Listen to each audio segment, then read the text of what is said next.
सोचिए, अगर किसी सैनिक की धार्मिक मान्यता उसे किसी आदेश का पालन करने से रोके, तो क्या उसे छूट मिलनी चाहिए? हाल ही में सुप्रीम कोर्ट ने एक ऐसे ही मामले का फैसला दिया है, जिसने धर्म, अनुशासन और संविधान तीनों पर नई बहस खोल दी है। नमस्कार दोस्तों, मातृभूमि चैनल में आपका स्वागत है।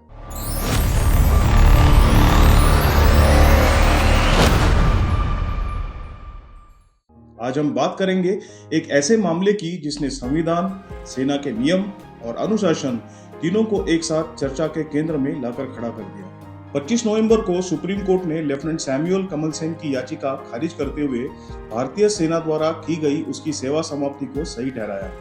यह फैसला सिर्फ एक केस नहीं बल्कि एक ब्रॉडर संदेश देता है कि सेना में फेथ, डिसिप्लिन और ड्यूटी किस संतुलन पर साथ चलते हैं। इस वीडियो में हम जानेंगे कि यह मामला पूरा क्या था, भारतीय सेना का नजरिया इसमें क्या रहा, सुप्रीम कोर्ट ने क्या कहा और अंत में यह फैसला आज भारत के लिए क्यों मायने रखता है। लेफ्टिनेंट सैमुअल कमल सेन 2017 में भारतीय सेना में शामिल हुए थे। उनकी रेजिमेंट थी आर्मर्ड और उसके अंदर 3 स्क्वाड्रन थे, सिख, जाट और राजपूत। रेजिमेंट में एक जगह होती है जिसको बोलते हैं सर्वधर्म स्थल, जहाँ एक कॉमन वर्शिप की जगह है जहाँ पर सभी धर्मों के प्रतीक मौजूद होते हैं। मंदिर, गुरुद्वारा, मस्जिद, चर्च सारे एक साथ होते हैं। इसका उद्देश्य है एकता, समानता और सामूहिक भावना। कमल सेन को आदेश दिया गया था कि वे यूनिट की परंपरा के तहत इस स्थल में जाएंगे, लेकिन उन्होंने ये करने से साफ मना कर दिया। उनका कहना था कि उनकी धार्मिक मान्यता उन्हें ऐसे करने से रोकती है। इसके बाद जांच बैठी और 2021 में भारतीय सेना ने उनको बर्खास्त कर दिया। भारतीय सेना में व्यक्तिगत धर्म का हमेशा सम्मान किया जाता है, लेकिन साथ ही यूनिट की परंपराएं और डिसिप्लिन सबसे ऊपर मानी जाती है। सर्वधर्म स्थल का उद्देश्य किसी से पूजा करवाना नहीं है, यह एक यूनिटी का सिंबल है।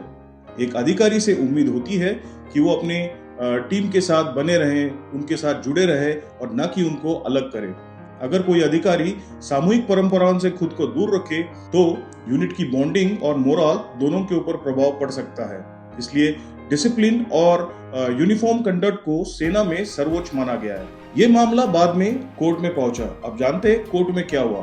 कोर्ट ने कहा कि सेना का संचालन अनुशासन के ऊपर चलता है। किसी भी व्यक्ति की धार्मिक व्याख्या ऑफिशियल ऑर्डर से ऊपर नहीं हो सकती है। ये जिम्मेवारी सिर्फ औपचारिक नहीं है बल्कि सेना की रीढ़ है। कोर्ट ने यह भी नोट किया कि कमल सेन के अपने पादरी ने सलाह दी थी कि सर्वधर्म स्थल पर जाना उनके आस्था के खिलाफ नहीं है। इसलिए कोर्ट ने माना कि यह मामला इसेंशियल रिलीजियस प्रैक्टिस से जुड़ा नहीं है, यानी संविधान का अनुच्छेद 25 जो धार्मिक स्वतंत्रता की बात करता है यहाँ पर लागू नहीं होता है। सुप्रीम कोर्ट ने सेना के निर्णय को सही ठहराते हुए 3 मुख्य कारण बताए। कलेक्टिव डिसिप्लिन, सेना आदेशों की एक चेन के ऊपर चलती है। अगर कोई व्यक्ति इस चेन को तोड़ना चाहेगा तो पूरा स्ट्रक्चर प्रभावित हो सकता है। लीडरशिप का एक एग्जाम्पल, एक अधिकारी का व्यवहार उसके अधीन जवानों के ऊपर सीधा असर डालता है। अगर नेता खुद नियमों से हटेगा तो बाकी भी असमंजस में पड़ सकते हैं। यहाँ किसी को पूजा करने को नहीं कहा गया था, केवल स्थल पर उपस्थित रहना था जो यूनिट के ट्रेडिशन का एक हिस्सा है। इन सभी पॉइंट्स के आधार पर कोर्ट ने माना कि सेना का निर्णय ना तो असंवैधानिक था और न ही भेदभावपूर्ण। अब एक बड़ा सवाल आता है, क्या सैनिक को वही फंडामेंटल राइट्स मिलते हैं जो एक आम नागरिक को मिलते हैं? संविधान का अनुच्छेद 33 यहाँ पर विशेष है। ये संसद को यह शक्ति देता है कि आर्म फोर्सेस के लिए फंडामेंटल राइट्स को लिमिट या मॉडिफाई किया जा सके ताकि डिसिप्लिन और नेशनल सिक्योरिटी सुरक्षित रह सके। यानी एक सैनिक के पास सारे अधिकार तो है, लेकिन उसकी एक्सरसाइज आर्मी की जरूरतों के हिसाब से और अनुशासन के हिसाब से होगी। इसेंशियल रिलीजियस प्रैक्टिस टेस्ट, यह देखा गया कि धर्म की कौन कौन सी प्रैक्टिस वास्तव में उसकी आत्मा या कोर या मुख्य भाग है। क्या सर्वधर्म स्थल पर जाना किसी धर्म के मूल भावना के खिलाफ था? कोर्ट के मुताबिक और आर्मी के मुताबिक नहीं, क्योंकि यहाँ किसी को किसी और धर्म की पूजा करने को नहीं कहा गया था। ये सिर्फ एक सिंबॉलिक था और जिसके लिए उस स्थल के ऊपर उपस्थिति जरूरी थी। इसलिए ये रिलीजियस फ्रीडम का उल्लंघन नहीं करता है बल्कि कॉमन ट्रेडिशन की बात करता है। अब एक अलग सिनेरियो की बात करते हैं। अगर उल्टा होता तो? अब सोचिए, अगर सुप्रीम कोर्ट ने उल्टा फैसला दिया होता तो क्या होता? कि अधिकारी को धार्मिक भावना आधार पर छूट मिलनी चाहिए तो क्या होता? फिर कोई भी ये कह सकता था कि उसकी धार्मिक मान्यता उसे मेस में, लंगर में खाना खाने से रोकती है। या उसे किसी भी कम्युनिटी के जवान के साथ बातचीत करना पसंद नहीं है। फिर आर्मी की एकता कैसे टिकती? सेना की ताकत उसकी यूनिफॉर्मिटी है, जहां पर ड्यूटी निभाई जाती है और साथ में रहा जाता है। किसी पर्सनल रिलीजियस प्रेफरेंस से ऊपर ये सारी बातें आती है। माइनॉरिटी फेथ और इंक्लूजन का पर्सपेक्टिव को लेकर कुछ लोग क्या कहते हैं? क्या ये फैसला किसी माइनॉरिटी ऑफिसर की फेथ को दबाता है? असल में ये उल्टा है। सर्वधर्म स्थल ये वो जगह है जहाँ पर सभी धर्म के सिंबल्स मौजूद रहते हैं। मंदिर, मस्जिद, चर्च, गुरुद्वारा सारे एक साथ होते हैं। यहाँ पर किसी धर्म की नहीं लेकिन म्यूचुअल रिस्पेक्ट की पहचान होती है। अगर किसी को किसी खास पूजा में जबरन शामिल होने को कहा जाता तो ये मामला भेदभाव का होता, पर यहाँ पे ऐसा कुछ नहीं था। इसलिए ये वर्डिक्ट एक्सक्लूजन नहीं है बल्कि इंक्लूसिव सेक्युलरिज्म को अपहोल्ड करता है। यह बात सिर्फ धर्म और अपने खुद के विचार की नहीं है, लेकिन ये वो उस संतुलन की बात है जो हर एक प्रोफेशनल को अपने प्रोफेशनल लाइफ में बना के रखना पड़ता है। अपने पर्सनल बिलीफ और ऑब्लिगेशन को थोड़ा साथ में रखकर अपने दोस्तों के साथ, अपने कुलीग के साथ हमेशा आगे बढ़ना पड़ता है। अगर डॉक्टर इमरजेंसी में पेशेंट का धर्म देखकर इलाज करना शुरू करे तो कैसे होगा? अगर कोई भी जज पर्सनल बायस या धर्म के ऊपर फैसला देना शुरू करे तो क्या होगा? यूनिफॉर्म पहनने के बाद हर एक जवान की प्राथमिकता होती है ड्यूटी, टीम स्पिरिट और कमांड की इंटीग्रिटी।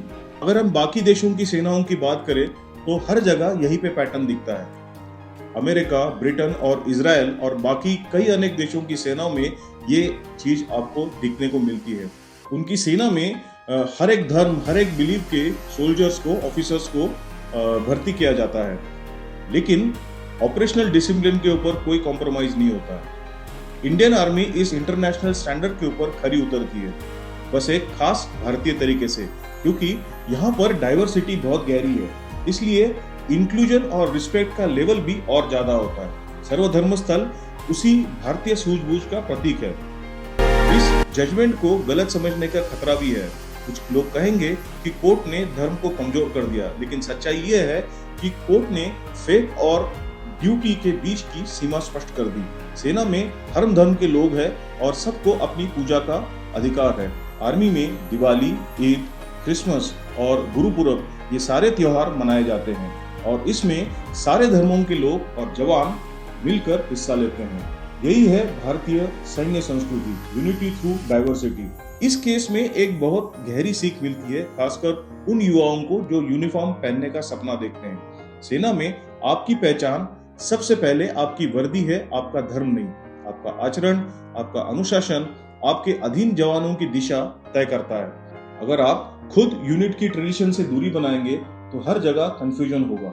हर एक लीडर का यही कौशल है। आज जब समाज में धार्मिक विचारों को लेकर मतभेद बढ़ रहे हैं, यह फैसला हमें याद दिलाता है कि संविधान और संस्थाएं व्यक्तिगत मान्यताओं से ऊपर काम करती है। इंडियन आर्मी इसका एक जीवित उदाहरण है, जहाँ पे इक्वलिटी, न्यूट्रलिटी और प्रोफेशनलिज्म एक रोजमर्रा की प्रैक्टिस है। ये वही संस्था है जिसमें सारे एक है। एक बैरक होता है, एक मेस होता है, एक मिशन होता है और एक झंडा होता है। सुप्रीम कोर्ट का यह फैसला सिर्फ एक कानूनी निर्णय नहीं है, बल्कि एक नैतिक और संस्थागत संदेश है कि भारतीय सेना की परंपरा, अनुशासन और एकता किसी भी व्यक्तिगत विचार और आस्था से ऊपर है।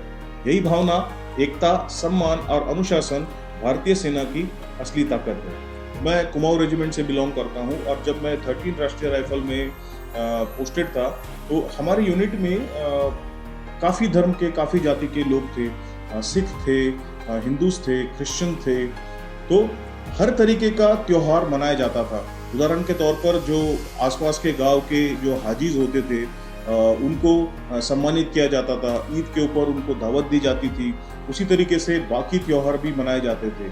एक और इंटरेस्ट की बात है कि हमारे यूनिट में नागा के जवान भी थे, उसमें से कई जवान क्रिश्चियन थे, तो उनके लिए भी क्रिसमस मनाया जाता था। उस फील्ड वाले इलाके में लंगर में उनके लिए केक बनाया जाता था। तो ये बात है भारतीय सेना के अंदर बसी हुई एकता और अनुशासन की। अगर आपको ये एपिसोड पसंद आया हो तो लाइक कीजिए, शेयर कीजिए और चैनल को सब्सक्राइब कीजिए। धन्यवाद। जय हिंद। कालिका माता की जय।